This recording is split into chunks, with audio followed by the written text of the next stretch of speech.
Okay, how's it going, everybody? I hope you're all doing well.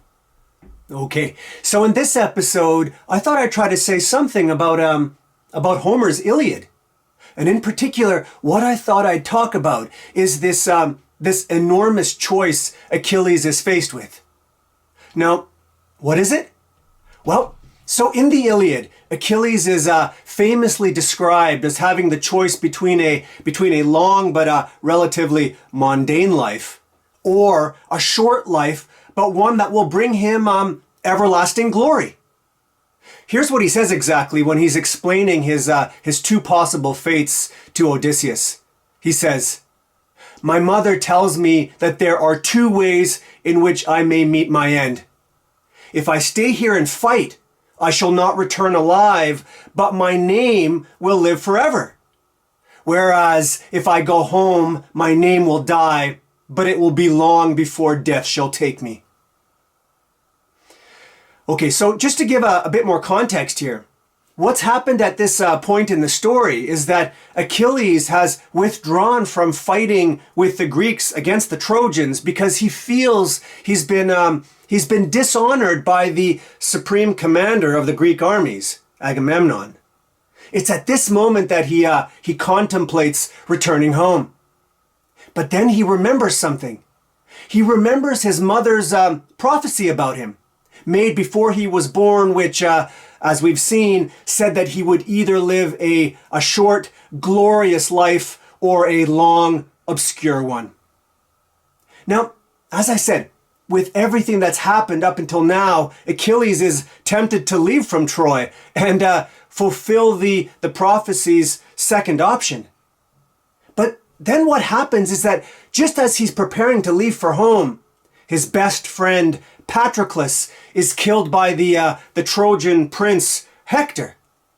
Now it's at this point that Achilles returns to battle, knowing full well that he's now sealed his fate. That's to say, he's chosen the short, sacrificial life of glory as a result of his deeds, and not the path of the long but very ordinary life at home. Okay, so now the question is, why does Achilles choose the short life of glory over the long but uneventful one? Well, okay, so I think the answer is pretty obvious. It's this: glory through heroicism gives him a kind of eternal remembrance. He goes down in history, so to speak. He puts his name or his identity sort of permanently stamped on record. So glory and then heroicism gives him a kind of immortality he could never achieve if he just played it safe at home and stuck to the uneventful life. And by the way, if you don't know, it's kind of interesting. What Achilles chooses to do is exactly the opposite of what Odysseus in Homer's later The Odyssey does. That's to say, Odysseus wants nothing more than to return safely to his home in Ithaca, where he can live out the rest of his life, his long life, with his family. In fact, you might say that he'd rather be eternally forgotten than sacrifice those small, routine moments that belong to growing old and spending time with your family. Again, how very different this is from Achilles, right? Who knows that he will die alone without a wife or a child around him. Okay, anyway, the point with Achilles is that he recognizes the immortalizing power of glory and heroicism. Actually, what you could say is that in a way, what he recognizes is the supremacy of art over nature, or over his own earthly life. Okay, so what do I mean by that? By the supremacy of art over nature? Well, by dying heroically for glory, what Achilles does is he turns himself into a story, or a legend, or a song. And so he turns himself and his life into a work of art. one which is, of course, destined to last forever. Actually, we see the first instance of something like this in the oldest story in the world, the Epic of Gilgamesh, where Gilgamesh wants the events of his life written down on stone tablets so as to give his life longevity and therefore turn it into one of legend. And in all of this, there's something else that's fascinating here too. And that's the idea of dying at the right time. That's to say, what it means to be a hero in this ancient Greek world is not just to welcome death and not fear it, but to achieve the perfect moment of a perfect death. To make death, what would you say, the crown or defining moment of reality of one's life. Actually, now that I think about it, it's interesting. Nietzsche, through the mouth of his great character Zarathustra, said something pretty similar. He also talked about how important it was to die at the appropriate time. To be more precise, what Zarathustra said was this. He said, "Many die too late, and a few die too early. The doctrine still sounds strange, but die at the right time." Now, okay, what the heck is that about?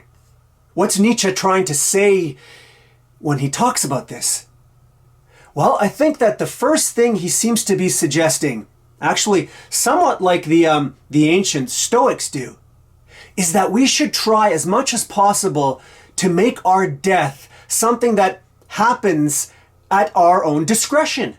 That is, we should try to conquer death by taking control and transforming it into an act of agency. So we shouldn't let life drag on if it does no good. We shouldn't hang on too long. We shouldn't let death sneak up on us like a thief.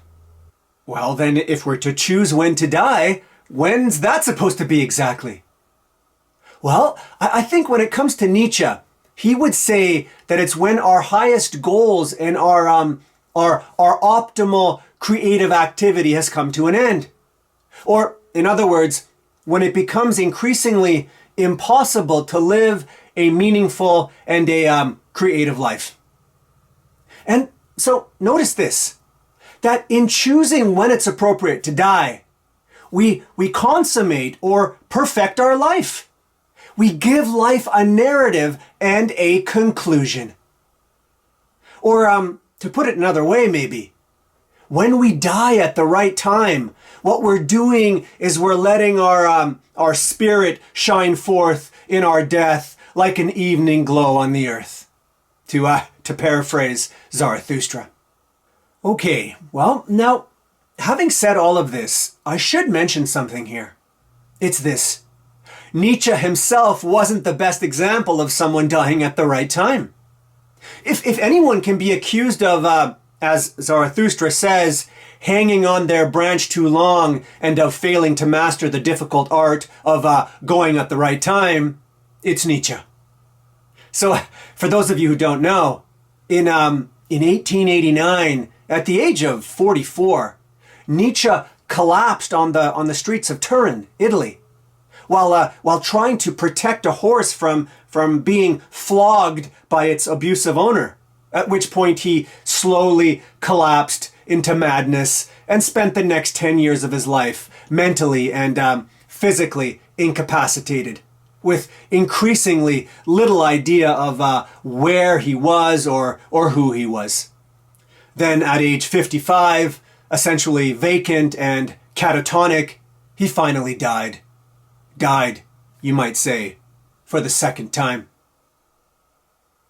Now, given all this, it's pretty clear that Nietzsche died on the wrong side of things, and that his death didn't shine like an evening glow on the earth, right?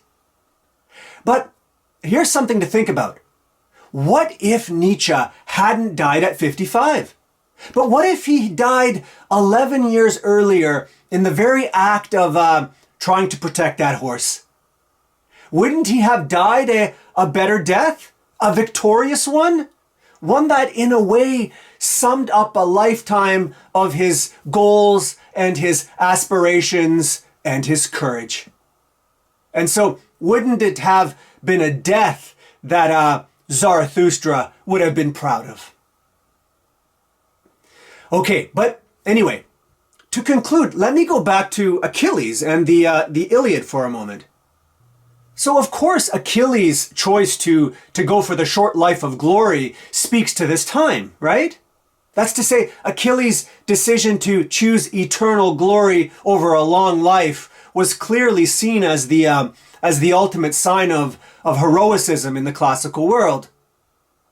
But here's the thing. I would also argue that part of the reason this little passage in the Iliad resonates so strongly with us is not just because it's Achilles' prophecy, but because it's a choice that we all, to some extent, face.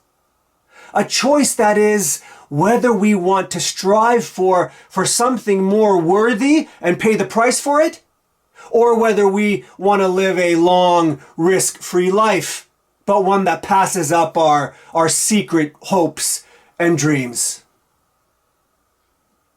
Now, this isn't to say that these hopes and these dreams we have are always about wanting to set up immortality for ourselves in the annals of history.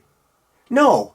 I mean, some are simply visions of our own potential and glimpses of our unrealized ideals in whatever small measure.